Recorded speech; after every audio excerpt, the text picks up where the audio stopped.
أعوذ بالله من الشيطان الرجيم. بسم الله الرحمن الرحيم. ولقد يسرنا القرآن للذكر فهل من مدكر.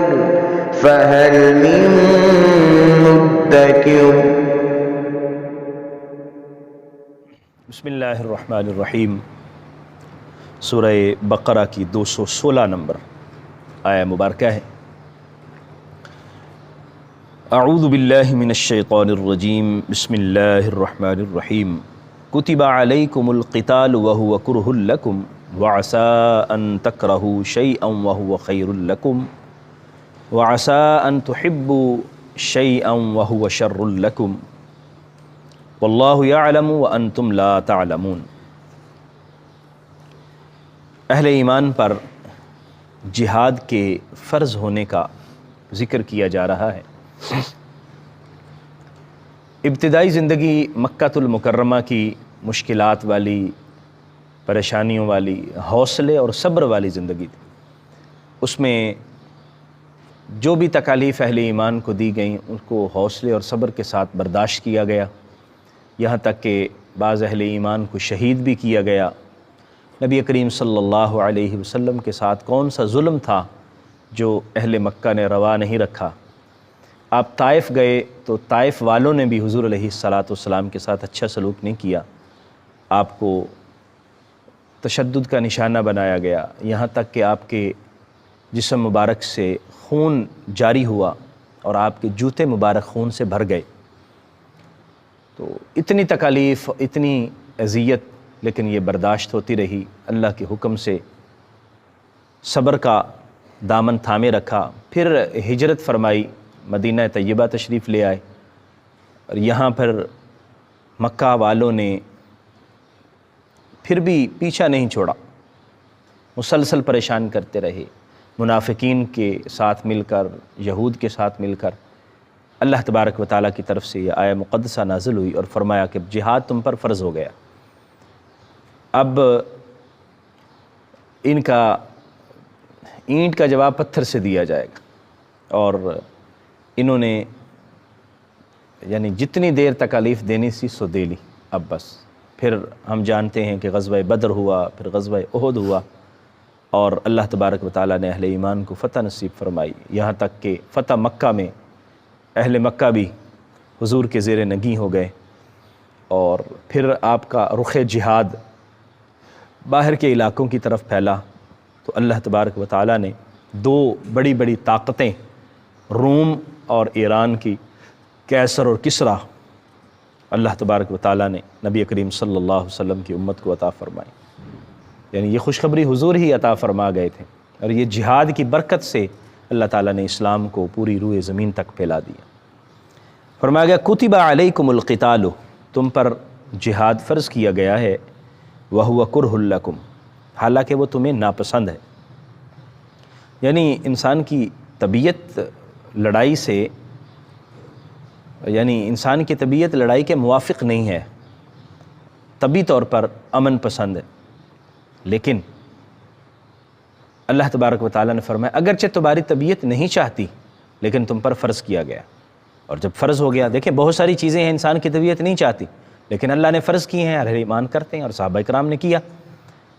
باوجود اس کے انہوں نے بہادری کے جوہر دکھائے، باوجود اس کے کہ لڑائی، جہاد، قتال یہ ظاہری طور پر خون بہانا ہے، لڑائی جھگڑا، یہ فساد، لیکن یہ فساد نہیں ہے. جو اسلامی جہاد ہے اس کا تصور کیا ہے؟ اعلاء کلمت اللہ کے لیے، اللہ جل مجدہ الکریم کے کلمہ کو بلند کرنے کے لیے وہ لوگ جو شر پسند ہیں، جو فسادی ہیں، جو دہشت گرد ہیں، ان کو زیر نگیں لایا جائے اور ان کا تسلط ختم کیا جائے اور ان کی طاقت کو ختم کر کے انہیں کمزور کر دیا جائے تاکہ وہ سکون اور امن سے رہ سکیں.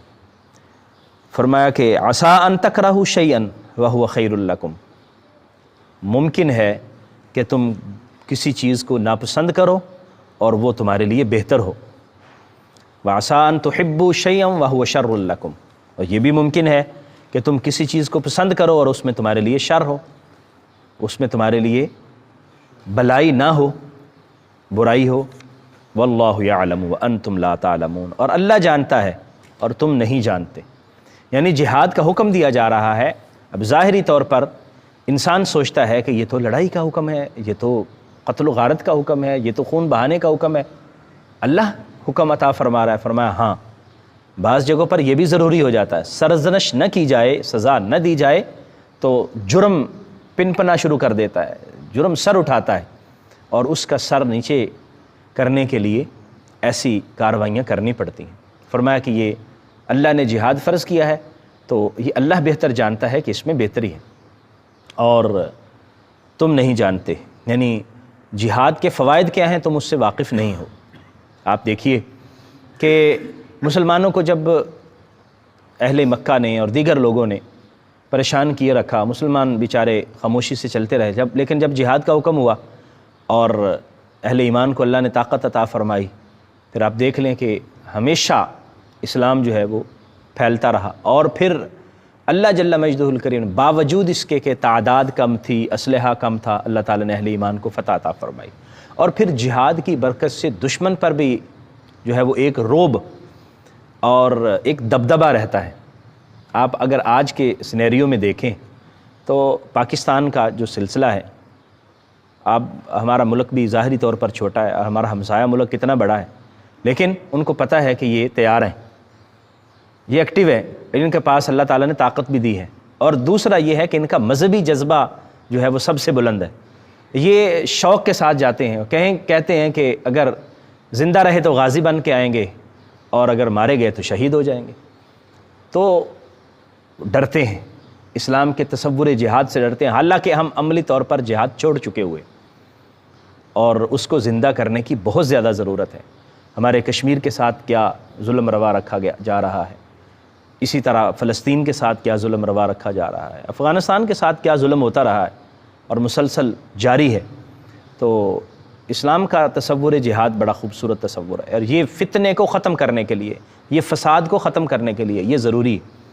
اور یہ ایسا بھی نہیں ہے کہ کوئی شخص یا کوئی جماعت یا کوئی جتھا اٹھ کے خود بخود اٹھ کے کہہ دے کہ میں جہاد کا اعلان کرتا ہوں، ایسا بھی جائز نہیں ہے۔ اس کے لیے باقاعدہ حکومت کا ہونا، باقاعدہ ایک فوج کا ہونا، اور باقاعدہ اس کی شرائط ہیں، اس لیے اس کو بھی ملحوظ خاطر رکھنا ضروری ہے۔ یعنی جہاد کا نام لے کر فساد کرنا یہ بھی شریعت کے خلاف ہے، اور جہاد نہ کرنا یہ بھی شریعت کے خلاف ہے۔ اور جہاد جو ہے وہ پورے عالم اسلام کو اس اہم فریضے کی طرف توجہ دینی چاہیے۔ میں سمجھتا ہوں اگر آج یہ فریضہ زندہ ہو جائے تو دنیا کی کوئی طاقت مسلمان کو پریشان نہیں کرے گی، کسی جگہ پر اہل ایمان کو پریشان نہیں کریں گے، لیکن اس کو زندہ کرنے کی ضرورت ہے۔ بدقسمتی یہ ہے کہ ہمارے ارباب بست و کشاد دنیا میں ایسے منہمک ہو چکے ہیں کہ ان کو اپنی دنیا کی سہولیات، آسائشات ختم ہوتی نظر آتی ہیں، کہ اگر ہم جہاد کے لیے نکلے تو عالمی پابندیاں لگ جائیں گی، پھر یہ ہو جائے گا، پھر روٹی کہاں سے کھائیں گے، پھر یہ ہوگا۔ تو یہ تو سارا کچھ جو ہے وہ عرب میں ہوا ہے، اور نبی کریم صلی اللہ علیہ وآلہ وسلم پر انہوں نے 3 سال کا مقاطعہ بھی کیا، اور پھر جب حضور علیہ السلام مدینہ تشریف لے گئے تو پھر بھی انہوں نے دھمکیاں دیتے رہے، لیکن اللہ تبارک و تعالیٰ نے سرخروئی عطا فرمائی۔ تو اللہ جانتا ہے، ہم نہیں جانتے، اس لیے اللہ کے سپرد کرتے ہوئے اس اہم فریضے کو زندہ کرنے کی ضرورت ہے۔ یسألونک عن الشہر الحرام قتال فیہ قل قتال فیہ کبیر۔ اس آیہ مقدسہ میں نبی کریم صلی اللہ علیہ وسلم سے سوال ہوا کہ یہ جو حرمت والے مہینے ہیں، ہم پیچھے پڑھ آئے ہیں کہ ذوالقعدہ، ذوالحج اور محرم یہ مہینے حرمت والے، اور رجب چوتھا مہینہ۔ رجب میں عمرے کے لیے لوگ آتے تھے اور اس میں جنگ کرنا معیوب سمجھا جاتا تھا۔ ذوالقعدہ، ذوالحج اور محرم، اس میں لوگ حج کے لیے مکہ آتے اور پھر حج سے واپس جاتے، یعنی یہ حج کے سفر کے مہینے تھے، اور اس میں لڑائی کرنا، اس میں جنگ کرنا وہ درست نہیں سمجھتے تھے۔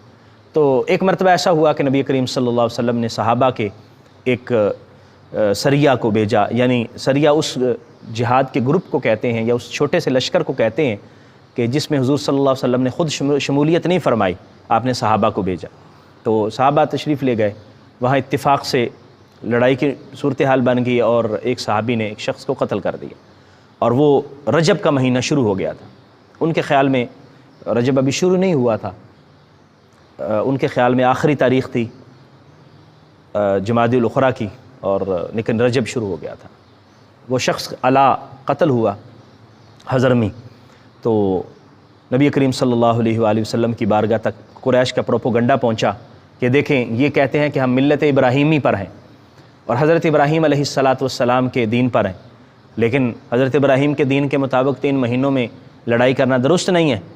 اللہ تعالیٰ نے یہ آیہ مقدسہ نازل فرمائی اور فرمایا کہ آپ سے وہ سوال کرتے ہیں عن الشہر الحرام، حرمت والے مہینے کے متعلق، قتال فیہ، کہ اس میں لڑائی کرنا کیسا ہے، قل قتال فیہ کبیر، آپ فرما دیجئے کہ اس میں لڑائی کرنا بڑی بری بات ہے، بڑا گناہ ہے، حرمت والے مہینوں میں لڑائی کرنا بڑا گناہ ہے۔ یہ کفار مکہ کو بتائیں کہ بڑا گناہ ہے، ٹھیک ہے ہم مانتے ہیں، لیکن وصد عن سبیل اللہ، اللہ کے رستے سے روکنا، وکفر بہ، اور اللہ کا انکار کرنا، کفر کرنا، والمسجد الحرام، اور مسجد حرام سے روکنا، واخراج اہلہ، اور وہاں رہنے والے مکہ کے رہنے والوں کو مکہ سے نکال دینا، اکبر عند اللہ، اللہ کے ہاں اس سے بھی بڑا گناہ ہے۔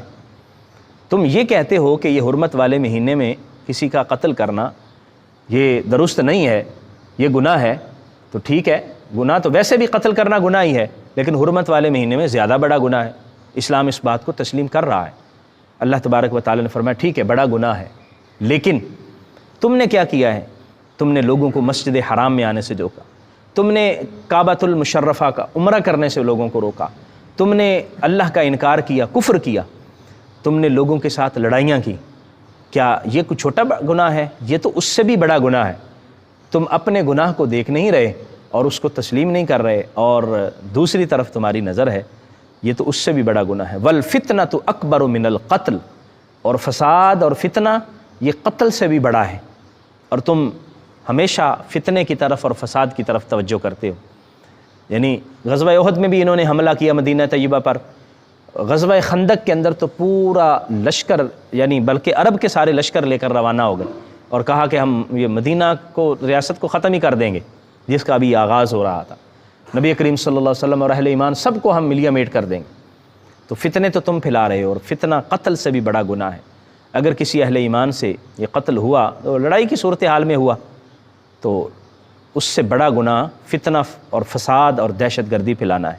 بلا یزالون یقاتلونکم حتی یردوکم عن دینکم ان استطاعوا، اہل ایمان کو خطاب ہے کہ یہ تمہارے ساتھ لڑائی کرتے رہیں گے، کفار تمہارے ساتھ لڑتے رہیں گے۔ تم یہ سمجھو کہ کفار تمہارے دوست ہو سکتے ہیں یا تمہارے موافق ہو سکتے ہیں، تو ایسا ممکن نہیں ہے۔ یہ تمہارے ساتھ لڑتے رہیں گے حتیٰ کہ تمہیں اپنے دین سے پیچھے دھکیل دیں۔ یردوکم عن دینکم، تمہیں تمہارے دین سے پھسلا دیں، ان استطاعوا، اگر یہ ایسا کر سکیں۔ یعنی ان کی کوشش یہ ہے کہ ہم ایسا کر لیں، اور جب تک ایسا نہیں کر لیں گے اس وقت تک تمہارے ساتھ لڑتے رہیں گے۔ وَمَن يَرْتَدِدْ مِنْكُمْ عَنْ دِينِهِ، اور جو شخص اپنے دین سے مرتد ہو گیا، اپنا دین اس نے چھوڑ دیا، فَيَمُتْ وَهُوَ كَافِرٌ، اور کفر کی حالت میں مر گیا، فَأُولَئِكَ حَبِطَتْ أَعْمَالُهُمْ فِي الدُّنْيَا وَالْآخِرَةِ، تو اس کے اعمال دنیا اور آخرت میں ختم ہو گئے، اکارت چلے گئے۔ یعنی جو شخص ایمان لے کے آیا، نیک عمل کرتا رہا، نیکیاں کماتا رہا، اور نعوذ باللہ من ذالک وہ کفر کی طرف چلا گیا اور اس نے کفر اختیار کر لیا اور پھر کفر کی حالت میں ہی مر گیا، تو جو اس نے نیک اعمال کیے، جو ایمان لائے، سب کا سب ختم، نیکیاں ضائع، سارے کا سارا کیا دھرا ملیا میٹ ہو جائے گا اور اس پر وہ پانی پھیر دے گا۔ وَأُولَئِكَ أَصْحَابُ النَّارِ هُمْ فِيهَا خَالِدُونَ، یہی لوگ جہنمی ہوں گے اور اس میں ہمیشہ ہمیشہ کے لیے رہیں گے۔ اللہ تعالیٰ سے پناہ مانگتے رہنا چاہیے کہ اللہ تعالیٰ نے ہمیں ایمان کی دولت عطا فرمائی ہے، اللہ ہمیں اس پر استقامت عطا فرمائے، اللہ مرتے دم تک اس پر قائم رہنے کی توفیق عطا فرمائے، اور کسی لمحے بھی ہماری زبان سے، ہمارے اعمال سے کوئی ایسا عمل سرزد نہ ہو کہ جو ایمان کے منافی ہو، جو ہمیں ایمان کی دولت سے محروم کر دے، کیونکہ یہ ایک ایسا یعنی بڑا گناہ اور بڑی آفت ہے کہ سب کچھ انسان کا ختم کر کے رکھ دیتا ہے۔ تو اس آیہ مقدسہ کی تفسیر میں اہل ارتداد یعنی جو مرتد ہوئے ان کے احکام بھی ذکر کیے گئے کہ جو شخص اسلام لے آیا اور پھر مرتد ہو گیا اس کو مہلت دی جائے گی، اس کو اسلام کے بارے میں سوچنے کا کہا جائے گا، 3 دن تک اس کو مہلت دی جائے گی، وہ قبول کر لے تو ٹھیک ہے، ورنہ اس کو مزید مہلت نہیں دی جائے گی۔ اور ارتداد نہ صرف انسان کے اعمال کو ضائع کرنے کا ایک بہت بڑا ذریعہ ہے، بلکہ اسلامی ریاست کے اندر فتنہ و فساد برپا کرنے کی بھی ایک بڑی کوشش اور سازش ہے۔ اللہ کریم ہمیں محفوظ فرمائے، ہمارے ایمان کو سلامت فرمائے، اللہ کریم عالم اسلام کو جذبہ جہاد نصیب فرمائے، اور ہمارے بڑوں کو اللہ کریم اس کی توفیق نصیب فرمائے۔ آمین۔ وآخر دعوایا ان الحمد للہ رب العالمین۔